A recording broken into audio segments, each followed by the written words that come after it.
Bonjour à tous, ici Mathieu Vénis du site internet penser et agir.fr, le site dédié au développement personnel par l'action. Bienvenue dans l'épisode 32 de la série Agir au quotidien, un conseil par jour pour vous booster et pour vous aider à réaliser vos projets et vos rêves de vie. Alors dans cet épisode, on va parler de l'importance de la créativité et c'est selon moi un thème qui n'est pas assez souvent abordé vu son importance dans tout ce qui est accomplissement de projet. Alors on va parler de la créativité aujourd'hui. Alors, juste avant de vous donner des astuces pour développer votre créativité, eh bien, je vous invite à vous abonner à ma chaîne YouTube si ce n'est pas encore fait. Comme ça, vous recevrez une notification à chaque fois que je publie une nouvelle vidéo.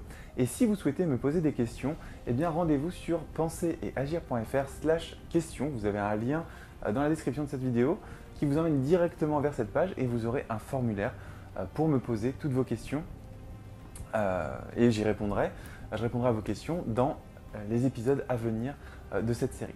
Alors, déjà, pourquoi est-ce que c'est important de développer sa créativité ? Être créatif, ça permet de trouver des solutions uniques à des problèmes communs. Ce qu'il faut savoir, c'est que votre cas n'est pas différent de quelqu'un d'autre. Lorsqu'on rencontre un problème, on se dit tout le temps « oui, mais mon cas est différent ». Lui, il a peut-être résolu le problème comme ça, mais moi, mon cas est différent. Ou alors, il y a un autre symptôme qui est, de toute façon, tout le monde rencontre le même problème, je rencontre ce problème, donc il n'y a pas de solution. Être créatif va vous permettre de trouver des solutions uniques à des problèmes que tout le monde rencontre. Ça va vous permettre aussi de développer votre carrière professionnelle. Forcément, si vous êtes la personne la plus créative de votre entreprise, vous allez encore une fois trouver des solutions uniques aux problèmes que rencontre votre entreprise. Et forcément, si vous êtes bon, si vous êtes créatif, si vous êtes proactif, si vous trouvez des solutions à des problèmes auxquels les autres personnes ne trouvent pas de solution, votre carrière professionnelle va s'améliorer, forcément. Ça va aussi vous permettre de vous sentir un petit peu unique et de penser différemment de la masse. Les gens, les personnes dans une société ont tendance à tous penser de la même manière parce qu'ils consultent les mêmes médias. Généralement à travers la télévision et les médias d'actualité comme les journaux papier, les magazines ou aussi la radio. Donc tout le monde pense un petit peu pareil et est conditionné de la même manière que par tout ce qui s'appelle les médias de masse au niveau de la société. Être créatif, c'est savoir se déconnecter un petit peu de cette ambiance sociale au niveau de la société et d'apporter sa propre vision de la société, sa propre vision des problèmes rencontrés par la société et sa propre vision des solutions qu'on peut apporter pour corriger ces problèmes. C'est d'ailleurs comme ça qu'on a des entreprises, des sociétés qui ont des croissances hallucinantes qui émergent. Je pense en particulier à une société qui a émergé, alors c'était il y a quelques années, et il y a eu un problème médiatique il y a quelques mois, une société qui s'appelle Uber, qui permet à des personnes comme vous et moi de conduire leur voiture personnelle et de transporter des gens, et qui a fait une concurrence hallucinante au taxi. Il y avait un problème, c'est que les personnes n'aimaient pas prendre le taxi parce qu'il se trouvait que les taxis n'étaient pas très aimables. Il y a eu tout un problème aussi du coût du taxi avec la licence de taxi qui coûtait je crois 250 000 euros. Oui, je crois que ça coûte environ 250 000 euros, donc quelque chose d'assez exorbitant. Et il y avait les personnes, les taxis qui disaient oui mais c'est comme ça, toutes les personnes qui disaient oui le taxi c'est cher, je ne prends pas, il n'y a pas de solution. Et il y a des personnes qui sont créatives, qui ont utilisé les technologies d'aujourd'hui, qui ont créé une société qui s'appelle Uber, puis ça en est suivi d'autres sociétés. Je crois qu'il y a Hitch, il y a Chauffeur Privé, il y a eu Jump, donc plein de sociétés qui aujourd'hui malheureusement ont été un peu rattrapées par la loi. Ça c'est une autre thématique qu'on ne va pas voir dans cette vidéo. Ce que je veux vous dire, c'est que ce sont quand même des personnes qui ont trouvé une solution unique, qu'on n'attendait pas, que personne n'attendait, à un problème que tout le monde rencontrait. C'était, voilà, j'ai envie de prendre une voiture pour rentrer chez moi, qu'on me conduise chez moi, mais c'est trop cher, ils ne sont pas aimables, il y a un surplus si on est trois dans la voiture, il y a un surplus avec les bagages. Bref, on va pas faire un combat contre les taxis ou Uber, on s'en fout complètement dans cette vidéo. Ce que je veux dire, c'est que faire preuve de créativité permet vraiment d'apporter des solutions uniques et c'est possible, on peut être créatif partout. Alors maintenant, la question c'est comment est-ce qu'on va développer sa créativité ? Eh bien, la première chose, c'est un exercice qu'on n'entend pas tous les jours, mais qui est hyper efficace. C'est d'écrire tous les matins. Alors ça paraît bête comme ça, mais si vous prenez 10 minutes, 15 minutes pour écrire tous les matins tout ce qui vous passe par la tête, vous allez à long terme, ou même à moyen terme, développer votre créativité sans même vous en rendre compte. Vous allez tellement écrire de choses, tout ce qui vous passe par la tête, qu'à un moment, vous allez « Ah, ben tiens, c'est marrant que j'écrive ça, je m'y attendais pas ». Et au fur et à mesure, vous allez développer des connexions dans votre cerveau qui vont vous permettre de développer votre créativité. Et je peux vous dire qu'en essayant de faire ça, je vous encourage à essayer demain matin de faire ça, vous allez être surpris.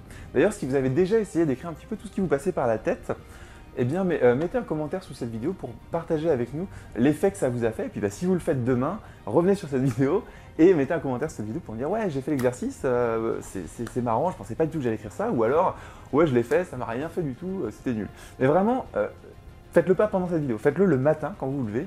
Vous prenez 10 minutes et vous écrivez ce qui vous passe par la tête à ce moment clé de la journée. Ensuite, il y a une deuxième clé pour développer sa créativité, c'est de développer la pensée qui s'appelle analogique. C'est-à-dire de penser par analogie. Qu'est-ce que ça veut dire? C'est trouver des solutions à des problèmes connexes. C'est-à-dire vous rencontrez un problème ou une problématique, ou un défi, on va parler de défi plutôt, on est dans du développement personnel, on n'est pas là pour dire des problèmes, on est là pour dire du défi. Vous avez un défi, vous ne trouvez pas de solution à ce défi-là.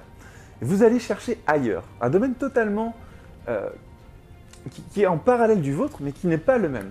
Et vous allez voir s'il n'y a pas des solutions dans ce domaine-là qui ont été apportées. Je vais vous donner un exemple juste après.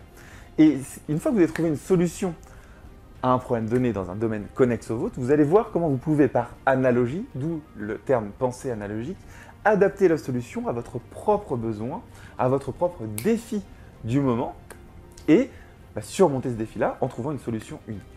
Alors, un exemple, il faut savoir que, est-ce que vous savez qui a inventé la vente additionnelle? Vous savez, quand vous achetez un ordinateur, par exemple, on vous propose tout le temps une garantie avec. Quand vous achetez une voiture, on vous propose des options en plus. On vous propose aussi une garantie. On vous propose tout un tas d'options en plus. Et de plus en plus aujourd'hui, quand vous achetez quelque chose, on vous propose quelque chose de plus. D'ailleurs, même moi, sur Penser et Agir, quand vous achetez une formation avancée, une formation payante, derrière, je vous propose d'acheter quelque chose en plus de complémentaire. C'est une technique marketing qui est utilisée absolument partout. Il y en a qui le font maladroitement ou sans éthique, et donc vous avez l'impression que c'est un peu des vendeurs de tapis et que ce qu'on vous propose ne sert à rien et sert juste à faire gagner plus d'argent. Et il y a une façon éthique de le faire aussi, c'est ce que je fais sur Penser et Agir, et je fais bien attention à toujours proposer des choses intéressantes. C'est de dire, voilà, vous avez rencontré ce problème-là, vous avez acheté cette formation, ce produit pour régler ce problème-là. Si vous voulez aller plus loin sur un problème connexe ou complémentaire, ou que des personnes dans le même cas que vous rencontrez, vous pouvez aussi acheter tel produit. Amazon le fait aussi, quand vous achetez un livre par exemple, eh bien ils vous disent, voilà, les personnes qui ont acheté ce livre-là ont aussi aimé tel et tel livre. Là, c'est de la vente additionnelle, on va dire, éthique. Alors, on va revenir sur le thème de cette vidéo et de la créativité. Savez-vous qui a inventé la vente additionnelle? Eh bien, c'est McDonald's. McDonald's ont été les premiers à dire, avec votre hamburger, est-ce que vous voulez des frites? Ou est-ce que, voilà, vous avez pris un menu, est-ce que vous voulez le grand menu? Le maxi best-of, comme ils disent.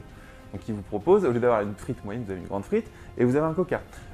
Après, ça a été repris dans tous les business. Quand vous allez manger dans un restaurant, si le serveur fait bien son travail, il va vous dire, est-ce que vous voulez un café avec l'addition? Donc, toutes les entreprises ont adapté, ça maintenant c'est fait dans toutes les entreprises, donc elles sont plus créatives, mais à la base, McDonald's a été créative. Ils avaient la même problématique qui était d'augmenter le chiffre d'affaires tout en restant respectueux des clients et éthique. Et McDonald's a inventé est-ce que vous voulez des frites avec votre hamburger ou est-ce que vous voulez un menu plus grand? Et toutes les autres sociétés ensuite ont repris cette technique marketing, aussi bien dans l'automobile avec est-ce que vous voulez une garantie, est-ce que vous voulez les vitres teintées, est-ce que vous voulez un autoradio, des jantes, bref, des options en plus. Et aujourd'hui, on retrouve ça partout. Donc, chercher des solutions à des problèmes connexes dans d'autres domaines qui sont des fois totalement déconnectés du sien et essayez ensuite de prendre la solution, de l'adapter à votre défi du moment. Ensuite, il y a une autre astuce qui est assez marrante, c'est de transformer votre défi en film. C'est-à-dire que vous avez votre défi, vous vous mettez devant une feuille de papier encore, donc c'est un peu comme ce que je vous disais au début de cette vidéo, vous vous mettez devant une feuille de papier et puis vous parlez de la situation comme si vous étiez le réalisateur d'un film. Qu'est-ce que ça permet de faire? Ça permet de penser à une situation ou à un problème sans être à l'intérieur du problème, sans être à l'intérieur de son corps dans le problème et de devenir plus gros que le problème, de sortir du problème, de se dissocier de soi-même et de voir le problème différemment comme justement un réalisateur de cinéma. Et vous allez voir qu'en faisant ça, quand vous dissociant et en regardant un petit peu la scène à laquelle vous êtes exposé en disant, par exemple si je parlais de moi, je rédigerais ma feuille en disant Mathieu se promène dans un parc et fait ça, Mathieu rencontre telle personne et fait ça. Et en essayant d'écrire un scénario, de diriger les acteurs, vous allez trouver des solutions uniques à des problèmes communs, tout simplement en ayant cette façon de reconsidérer le problème en se dissociant du problème. Voilà, donc c'était trois actions pour développer votre créativité. C'est des actions que vous pouvez faire soit au quotidien, comme l'écriture tous les matins, vous écrivez tout ce qui vous passe par la tête, soit ponctuellement quand vous avez un défi qui se présente à vous, donc la pensée analogique, chercher des solutions ailleurs et les adapter à votre business, ou la pensée par dissociation, c'est-à-dire se dissocier du problème et écrire comme si vous étiez un réalisateur de film. J'espère que ça vous a plu, j'espère que vous mesurez l'importance de la créativité. Si vous mesurez l'importance de la créativité, laissez-moi aussi un commentaire sous cette vidéo, dites-moi ce que vous pensez de la créativité, dites-moi ce que vous pensez de ces astuces que je partage avec vous, est-ce que ça vous plaît, est-ce que ça vous intéresse.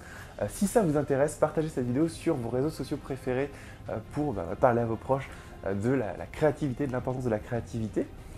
Et puis voilà, si vous avez aimé cette vidéo, vous pouvez aussi aller plus loin avec moi en cliquant sur le bouton qui s'affiche en ce moment sur cette vidéo ou dans le lien qui se trouve dans la description et vous rejoindrez ce qui s'appelle la formation express, qui est une formation de 11 jours dans laquelle je partage avec vous des astuces pour mieux vivre au quotidien, pour développer ses projets, à réaliser ses rêves de vie à plus long terme. Vous cliquez sur le lien, vous vous inscrivez, c'est gratuit et ça démarre automatiquement. Voilà, c'était Mathieu Vénis pour l'épisode 32 de la série Agir au quotidien. Je vous dis à demain pour l'épisode 33. Salut!